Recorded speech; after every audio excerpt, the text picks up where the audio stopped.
Hello friends, प्रश्न है चक्रवृद्धि ब्याज से यानी कि कंपाउंड इंटरेस्ट से, और वो है रुपए 6000 पर 10% प्रतिवर्ष की दर से 2 वर्षों के लिए चक्रवृद्धि ब्याज की गणना कीजिए। तो बच्चों यहाँ पे हमें दिया हुआ है रुपया 6000 जिस पे हमें जो है ब्याज निकालना है, और जो ब्याज दर है वो है 10% प्रतिवर्ष। कितने वर्षों के लिए निकालना है? 2 वर्षों के लिए। समय है 2 वर्षों का। तो नोट कर लेते हैं हमें क्या क्या दिया है। दिया है मूलधन,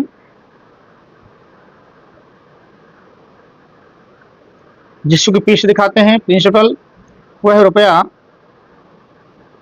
6000। और क्या दिया है? 10% प्रतिवर्ष की दर से, यानी ब्याज दर,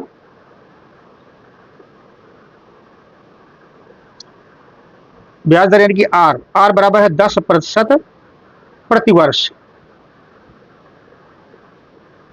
या वार्षिक, ठीक है ना। और क्या दिया है?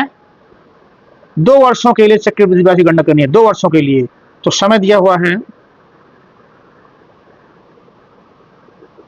जिसको कि एन से दिखाते हैं चक्रवृद्धि ब्याज में, वो है 2 वर्ष। 2 वर्ष का समय है। निकालना है चक्रवृद्धि ब्याज, चक्रवृद्धि ब्याज, चक्रवृद्धि ब्याज, जिसको कि हम कंपाउंड इंटरेस्ट भी कहते हैं, CI, वो हमें निकालना है। कंपाउंड इंटरेस्ट, चक्रवृद्धि ब्याज, ये हमें निकालना है। तो सूत्र से, चूंकि आपका मिश्र धन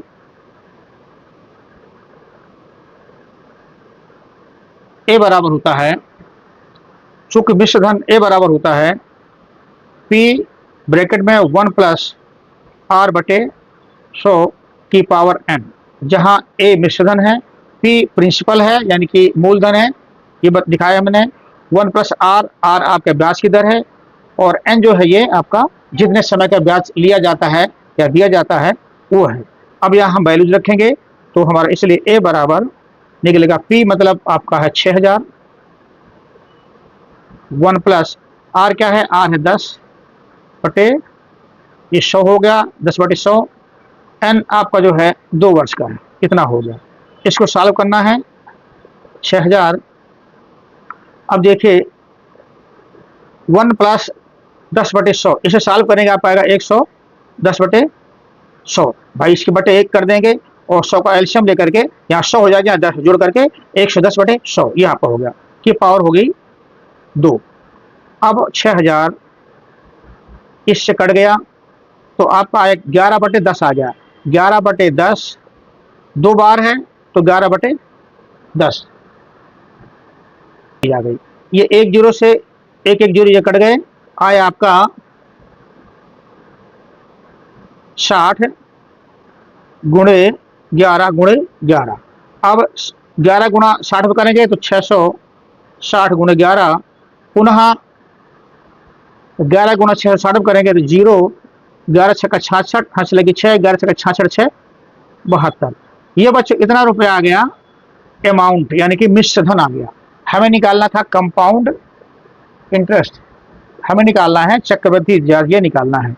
तो चूंकि चक्रवृद्धि ब्याज आपका होता है, कंपाउंड इंटरेस्ट या चक्रवृद्धि ब्याज आपका होता है मिश्र धन में, हम जो है घटा देंगे मूलधन। मिश्र धन जो हमारा निकला है, मूलधन कितना था वो निकाल देंगे तो हमारा ब्याज ब्याज बचेगा। चूंकि हमने चक्रवृद्धि ब्याज निकाला है तो चक्रवृद्धि ब्याज निकलेगा। यहाँ पे आप आ गया ये 7260, ये आपका मूलधन हो गया, माइनस आपका जो है सॉरी, ये हो गया आपका मिश्र धन, और पी मूलधन जो है आपका वो है 6000।